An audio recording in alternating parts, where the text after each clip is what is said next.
चलिए बढ़ते हैं आज की कहानी की ओर। दोस्तों, गहरी रात और गांव का पसरा हुआ सन्नाटा देखने में जितना अच्छा लगता है वो उससे कहीं गुना डरावना भी होता है। खासकर जब हम किसी के गांव में जाते हैं और वहां के बारे में कुछ नहीं जानते हों, और उसके बाद जब हमें उस गांव के रीति रिवाज के बारे में पता चलता है तो तब जाकर हमारी आंखें खुलती हैं। मगर सब कुछ जानने के बाद भी हम वही गलती कर देते हैं तो उस गलती का भुगतान हमें अपनी जान देकर चुकाना पड़ता है। दरअसल मेरी भी दास्तां कुछ ऐसी ही है। जब मैं अपने दोस्त ऋषि के गांव गया हुआ था, ऋषि जो कि मेरे मामा का लड़का था, ऋषि और मैं बचपन के बहुत ही गहरे दोस्त थे। हम दोनों एक दूसरे के लिए कुछ भी कर बैठते थे। मगर उसके बाद जब मैं शहर आ गया तो हम दोनों का मिलना जुलना थोड़ा कम हो गया था, लेकिन हमारी बातें कभी कभार फोन पर होती ही रहती थी। फिर ऐसे ही एक दिन जब मैं अपने घर पर सो रहा था कि मेरा फोन बज उठा। फोन के बजते ही जब मैंने फोन की ओर देखा तो मैंने पाया कि ऋषि का कॉल आ रहा था। मैंने तुरंत ही उसका फोन उठाया और उसके बाद जब मैंने ऋषि से बात की तो उसने कहा कि यार अंकित, तू गांव कब आ रहा है?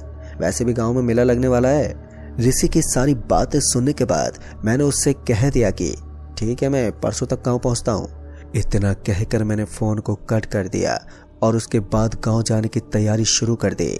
मेरा भी बहुत मन था कि मैं गांव में जाऊं, क्योंकि 1 साल से मैं ऋषि से मिलने नहीं जा पा रहा था। जब जाने की सोचता तो कोई ना कोई काम मेरे गले पड़ जाता, लेकिन इस बार किसी काम ने मुझे रोकने की कोशिश ही नहीं की और उसके बाद मैं परसों गांव के लिए निकल गया। मेरी शाम की ट्रेन थी। फिर स्टेशन पर पहुंचने के बाद मैंने ट्रेन के आने का इंतजार किया और उससे कुछ समय बाद ही ट्रेन भी स्टेशन पर आ गई। और जब मैं ट्रेन के अंदर बैठा तो ट्रेन उस स्टेशन से रवाना हो गई। फिर सुबह के करीब 5 बजे मैं स्टेशन पर उतर गया।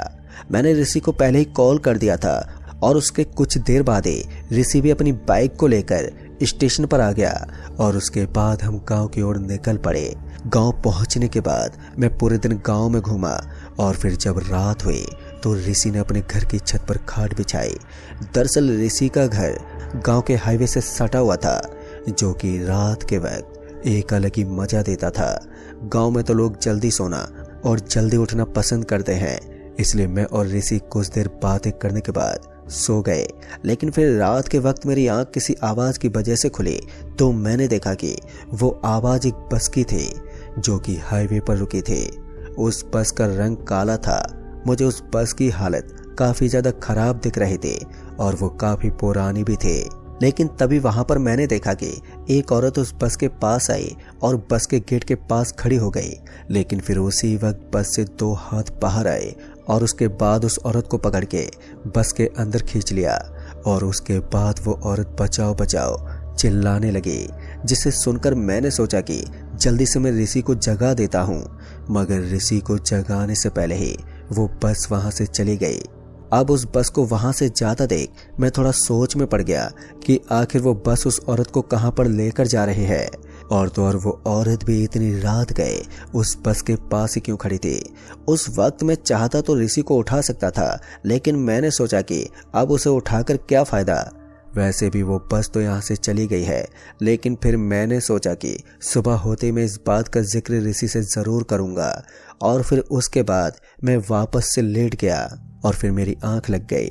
और फिर जब अगली सुबह मेरी आंख खुली तो मैंने देखा कि ऋषि उठ चुका था और उसके बाद मैं भी उठा। और फिर फ्रेश होने के बाद हमने घर में बनी चाय की चुस्की ली। चाय की चुस्की लेने के बाद हम शाम का इंतजार करने लगे, क्योंकि हमें आज मेले में जो जाना था। और फिर जब शाम हुई तो हम दोनों निकल पड़े मेले में घूमने। मेला घूमने के बाद हमें काफी रात हो गई अपने घर आने में, जिस पर घर वाले ने ऋषि और मुझे थोड़ा सुनाया। और उसके बाद हम दोनों छत पर सोने के लिए चले गए। हम मेले में इतना ज्यादा घूमे थे कि हम बहुत ही ज्यादा थक गए थे। उस वक्त हमारे अंदर इतनी भी हिम्मत नहीं थी कि हम आपस में बातें करें। फिर इसके बाद हम दोनों ऐसे सो गए जैसे कोई घोड़े बेच के सोता है। फिर उस दिन दोबारा से मेरी आंख आधी नींद में खुली, लेकिन इस बार जब मेरी आंख खुली तो मैंने देखा कि ऋषि भी पहले से उठा हुआ था और वो सामने उसी हाईवे पर खड़ी उसी औरत की तरफ देख रहा था जिसे मैंने कल देखा था। मैंने ऋषि से पूछा भी, क्या हुआ, तू उठकर क्यों बैठा है? जिस पर ऋषि ने कहा, यार चुप हो जा, कुछ मत बोलियो। उसके ये कहने पर मैं थोड़ा कंफ्यूज हो गया। अभी मैं चुपचाप ही बैठा था कि इसी बीच कल वाली वही काली बस उस हाईवे पर आई और फिर उसी बस के अंदर से किसी के हाथों ने उस औरत को बस के अंदर खींच लिया और उसके बाद वो औरत बचाओ बचाओ चिल्लाती रही और फिर उसी के चलते वो बस वहां से चली गई। जब वो बस वहां से काफी दूर चली गई तो उसके बाद ऋषि ने मुझे बताया कि तुम जब तक यहाँ पर हो तब तक तुम्हें इस सब को अनदेखा करना है, क्योंकि इस गांव का हर इंसान कभी भी रात के वक्त इस हाईवे से नहीं गुजरता है और न ही इस बस का राज जानना चाहता है, क्योंकि जिसने भी इस बस के अंदर जाने की सोची तो वो कभी वापस नहीं लौट पाया। क्योंकि ऐसा मेरे घर वालों का और गांव वालों का मानना है। लेकिन मैंने इस बस के बारे में पता करने की कोशिश तो बहुत बार की, मगर मुझे कुछ खास जानकारी प्राप्त नहीं हुई। जब मुझे इस बस और उस औरत के बारे में कुछ पता ही नहीं चला तो तब से मैं इन सबको नज़रअंदाज करते हुए आ रहा हूँ। दोस्तों, ऋषि की ये बात सुनकर मैंने कहा, क्या यार तू भी इन गांव वालों की बनाई गई बातों पर विश्वास कर रहा है? अगर हम चाहें तो इस बस का और उस औरत का राज जान सकते हैं और फिर हम इन गांव वालों की बात को झुठला सकते हैं कि ऐसा कुछ नहीं है। दरअसल मुझे और ऋषि को अब ये रहस्य जानने की जिज्ञासा हो गई थी, तो मैंने ऋषि से कहा कि हमें उस बस वाले को पकड़ना है। लेकिन मुझे एक बात समझ में नहीं आई कि ये औरत रोज रात को उस हाईवे पर क्यों खड़ी हो जाती है। फिर उसके बाद हमने तय किया कि कल जब ये बस आएगी तब हम चुपचाप उस बस के पास जाकर देखेंगे कि आखिर उस बस के अंदर से वो हाथ किसके निकलते हैं और उसके बाद उस औरत को वो हाथ अंदर क्यों खींचते हैं। अब हम दोनों उस रात में तो सो गए थे क्योंकि हमें इंतजार था अब अगली रात का। और फिर सुबह होने के बाद हम दोनों ने ये तय किया कि हम किसी को भी ये कानो कान खबर नहीं लगने देंगे कि आज रात हम दोनों उस बस के अंदर जाएंगे। और फिर जब शाम ढली और शाम से रात हुई तो हम दोनों छत पर चले गए और हम इंतजार करने लगे घर वालों के सोने का कि कब घर वाले सोएंगे। और जब रात के यहीं 1 बजे और फिर जब हमने देखा कि आज वो औरत बस के आने से पहले ही हाईवे पर खड़ी है, जिस पर हम थोड़ा सोच विचार में लग गए। लेकिन फिर जब हमने अपने गांव के अंदर देखा तो हमने पाया कि आज गांव में अंधेरा अपनी चरम सीमा पर था और साथ ही चांद बादलों में घिरा हुआ था। गांव का ये माहौल देखकर हमें बहुत सुकून मिल रहा था, क्योंकि हमारे लिए इससे अच्छा मौका और क्या होगा। फिर इसके बाद हमने अपने घर वालों को देखा कि कहीं वो जग तो नहीं रहे हैं, तो हमने पाया कि वो सभी गहरी नींद में डूबे हुए खर्राटे मार रहे थे। उन लोगों को गहरी नींद में देखकर हम दोनों दबे पैर बिना किसी आवाज के घर से बाहर निकल कर आ गए। और फिर जब हम हाईवे पर पहुंचे और उसके बाद उस औरत की ओर देखा तो हमने पाया कि अब वो औरत वहां पर थी नहीं। जिस जगह पर हमने उसे देखा था उस औरत को उस जगह पर ना पाकर हमें कुछ भी समझ में नहीं आया। हम दोनों अभी आपस में यही सब बातें कर रहे थे कि तभी उसी बीच हमें सामने से वही बस आती हुई दिखाई दी। उस बस को आता हुआ देख हम दोनों चौकन्ने हो गए। और फिर जब वो बस हमारे सामने आकर रुकी तो हमने देखा कि वही औरत सामने अचानक से आ गई है और उसके बाद वो बस के पास चली गई। उस औरत को बस के पास जाता देख हम दोनों उस औरत के पीछे पीछे जाने लगे। और फिर जब वो औरत उस बस के गेट के नजदीक खड़ी हुई कि तभी उन्हीं हाथों ने उस औरत को अंदर खींच लिया। और उसके बाद जब हम भी उसी बस के गेट के पास गए और अंदर झांकने की कोशिश की कि तभी उसी वक्त किसी के हाथों ने हमें भी बस के अंदर खींच लिया। और उसके बाद जैसे हम बस के अंदर आए तो उसी समय वो बस वहां से जाने लगी। लेकिन जैसे हम बस के अंदर गिरे कि तभी बस का दरवाजा बंद हो गया और हम बस के अंदर ही फंस गए। फिर जब हम दोनों ने उस बस के अंदर देखा तो हमें अपनी आंखों पर बिल्कुल भी भरोसा ही नहीं हुआ। दरअसल हमने देखा कि उस बस के आखिरी सीट पर वही औरत बैठी हुई थी और वो एक अजीब सी मुस्कान दे रही थी। उस औरत की ये मुस्कान हमारे अंदर काफी सारे सवाल पैदा कर रही थी, क्योंकि ये औरत तो बचाओ बचाओ कहती थी और अब ये इस बस के अंदर ऐसे बैठी है जैसे इसका इरादा हमें बस के अंदर बुलाने का था। मगर जब इसी बीच हमें किसी ने भारी आवाज में कहा कि जाकर सीट पर बैठ जाओ, और फिर जब हमने उस आदमी की ओर देखा तो उसे देखकर मैं तो घबरा गया, क्योंकि वो बस कंडक्टर था और उसकी हालत थी ही कुछ ऐसी। दरअसल उसका आधा चेहरा बुरी तरह से जला हुआ था और साथ ही उसके कपड़े भी, जिसे देखकर ऐसा लग रहा था जैसे कि ये कुछ देर पहले ही आग से बचकर आया है, क्योंकि उसके घाव ताजा दिख रहे थे। हम इससे पहले उस बस कंडक्टर से कुछ पूछते कि उसने फिर से भारी आवाज में कहा, सुनाई नहीं दिया? मैंने क्या कहा, सीट पर जाकर बैठ जाओ। उसके इतना कहते ही हम दोनों खामोश होकर बस की एक सीट पर जाकर बैठ गए, क्योंकि वो अब हमें ऐसी नज़रों से देख रहा था जैसे कि वो हमें खा जाएगा। जब हमने सीट पर बैठे बैठे उस औरत की तरफ देखा तो उस औरत ने ऋषि को अपनी ओर आने का इशारा किया, और जब ऋषि को इशारा किया कि तभी ऋषि ने कहा, अबे ये मुझे इशारा क्यों कर रही है? ऋषि के इतना कहते ही वो औरत ऋषि को घूरने लगी, और फिर ऋषि को भी पता नहीं उस वक्त क्या हुआ कि ऋषि उस औरत की आंखों में खो गया। मैं जब भी उससे कुछ पूछता तो वो मुझे कुछ जवाब ही नहीं देता। ऋषि का ये बर्ताव देखकर मुझे कुछ भी समझ में नहीं आया। फिर उसके बाद मैंने ऋषि को गुस्से से चांटा मारा, जिसके बाद वो होश में आ गया। तभी उसने कहा कि क्या हुआ भाई, तूने मारा क्यों? उसकी बात सुनने के बाद जब मैंने उसे उसकी हरकतें बताई तो वो ये सब सुनकर पगला गया। उसे मेरी बातों पर बिल्कुल भी भरोसा नहीं हुआ। तभी उसने कहा कि जब मैंने उस औरत की आंखों में देखा तो मैं उसकी आंखों में मोहित हो गया, और जब तूने मुझे चांटा मारा तब जाकर मुझे होश आया। अब ऋषि की ये सारी बात सुनकर मुझे अब कहीं ना कहीं कुछ गड़बड़ लगने लगी थी।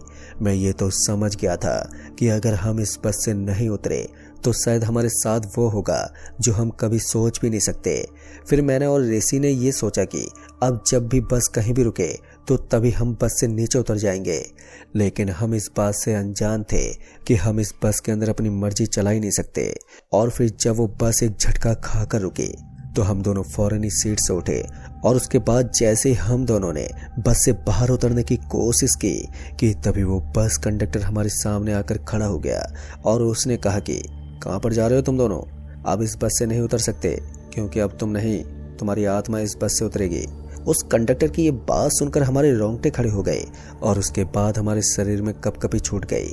हम दोनों इतनी बुरी तरह से डर गए थे कि हम बता भी नहीं सकते, मगर हम दोनों ने अपनी हिम्मत को बढ़ावा दिया और उस कंडक्टर को धक्का मारने की कोशिश की। लेकिन वो हमारी नादानी थी, क्योंकि हम उस कंडक्टर को हिला भी नहीं पाए, और फिर उस कंडक्टर ने हमें एक ही हाथ से पीछे धकेल दिया तो हम सीधा सीट पर जाकर गिरे। और सीट पर जब हम दोनों गिरे तो मेरे सर पर चोट लग गई, और तभी कंडक्टर ने कहा कि चुपचाप से सीट पर ही बैठे रहो। फिर उसके बाद अब हम दोनों के सिर पर अपने मौत का डर बैठ गया था। हम दोनों घबराए हुए उस सीट पर बैठे रहे, और फिर वो कंडक्टर भी अपनी सीट पर बैठ गया। लेकिन जहां पर बस रुकी थी वो जगह एकदम सुनसान थी। मगर उसी वक्त उस बस के अंदर दो औरत और चढ़ी, मगर जब हमने उस औरत के चेहरे को देखा तो उसे देखकर हम दोनों सदमे में आ गए। दरअसल हमने देखा कि उन दोनों औरतों का चेहरा और साथ ही उनके कपड़े उसी औरत की तरह थे जो कि बस की पिछली वाली सीट पर बैठी हुई थी। और फिर वो दोनों औरतें उसी औरत के पास जाकर बैठ गई। उन दोनों औरतों को देखकर हम दोनों का डर और भी ज़्यादा बढ़ गया कि एक ही रूप की तीन औरतें भला कैसे हो सकती है। उन औरतों को देखकर ऐसा लग रहा था जैसे कि हम सपना देख रहे हों, क्योंकि जो जो चीज़ें हमारे साथ हो रही थी वो सब कोई मामूली चीज़ें नहीं थी। हम इस बात से तो सहमत थे कि इस दुनिया में ऐसी बहुत सी चीज़ें हैं जो हमारी सोच के भी परे है, और ख़ास करके भूत प्रेत की बातें। और आज जो गलती हमने की है उसका भुगतान तो हमें देना ही पड़ेगा। अब हम दोनों बस के अंदर चुपचाप बैठे रहे, मगर हम इस ताक में भी थे कि कब उस बस कंडक्टर की नज़र हमसे हटे और कब हम इस बस से निकलने का रास्ता ढूंढें। मगर उस वक्त हमें कोई मौका ही नहीं मिला। लेकिन तभी पता नहीं कैसे जब हमने बस ड्राइवर को देखा तो उसे देखकर हमारी आंखें फटी की फटी रह गई। दरअसल हमने उस बस ड्राइवर के हाथों को देखा तो हमने पाया कि उसके हाथ थे ही नहीं, और बस अपने आप ही चले जा रही थी, जो कि कोई आम बात नहीं थी। ऋषि की हालत तो वैसे ही बहुत खराब हो चुकी थी। उसके सर से पसीना भी टपके जा रहा था। वो मुझे बार बार बोल रहा था कि हमें यहाँ से जल्दी निकलना होगा, नहीं तो ये लोग हमें नहीं छोड़ेंगे। और उसके बाद ऋषि को मैंने कहा, घबरा मत, हम कोई ना कोई रास्ता तो ढूंढ लेंगे। और ये कहकर मैंने ऋषि के मन को शांत किया।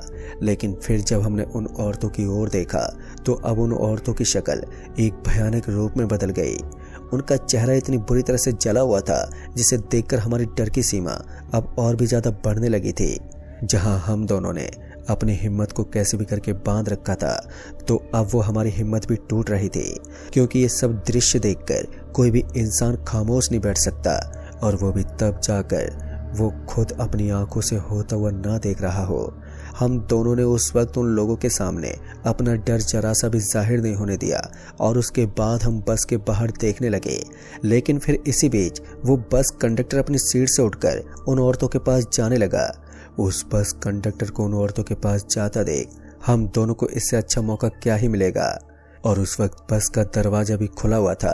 मैंने ऋषि से कहा कि हमें चलती बस से ही कूदना होगा और उसके अलावा हमारे पास और कोई भी रास्ता नहीं है। जब वो बस कंडक्टर उन औरतों के पास जाकर खड़ा हुआ तो तभी हम दोनों बिना कुछ सोचे समझे बस के दरवाजे के पास गए और उसके बाद हम बस से नीचे कूद गए। बस से नीचे कूदने के बाद हम दोनों को बहुत ही चोटें आई, मगर उसके बाद हमारी जान में भी जान आई, क्योंकि वो बस हमारी आंखों के सामने से ओझल हो गई। मगर चोट ज़्यादा लगने के कारण हम दोनों वहीं पर बेहोश हो गए। और जब सुबह हमारी आंखें खुली तो हम दोनों हॉस्पिटल में मौजूद थे और ऋषि के घर वाले भी हमारे सामने खड़े थे, जो कि हमें गुस्से से देख रहे थे। फिर उसके बाद हमने उन्हें सारी बात बताई और फिर उन्होंने कहा कि जब हमने तुम्हें मना किया था तो तुम क्यों उस बस के अंदर गए। फिर जब हम दोनों ठीक हो गए और फिर जब हॉस्पिटल से घर आए तब जाकर हमें पता चला कि वो औरत इस गांव की डायन है, जो कि काफ़ी सालों पहले मर चुकी थी। वो डायन जब रात के वक्त उस बस में चढ़ी तो उसके बाद वो बस पूरी तरह से जली हुई मिली। और जब ये हादसा हुआ तो उसके कुछ दिनों के बाद ही इस गांव के कुछ लोगों को वो डायन और वो बस रात को दिखने लगी। और फिर जिसने भी उस डायन को टोका और उस बस के अंदर चढ़ा तो वो कभी वापस नहीं लौट पाया। मगर तुम दोनों की किस्मत बहुत अच्छी थी जो तुम दोनों बच गए। दोस्तों, ये सब बातें सुनने के बाद मैंने उस दिन से ठान लिया था कि कभी भी गांव वालों की बातों पर नज़रअंदाज नहीं करना चाहिए, वरना हमारे साथ वो हो सकता है जो हम कभी भी सोच नहीं सकते। तो दोस्तों, इस कहानी में बस इतना ही। तब तक के लिए बाय एंड टेक केयर।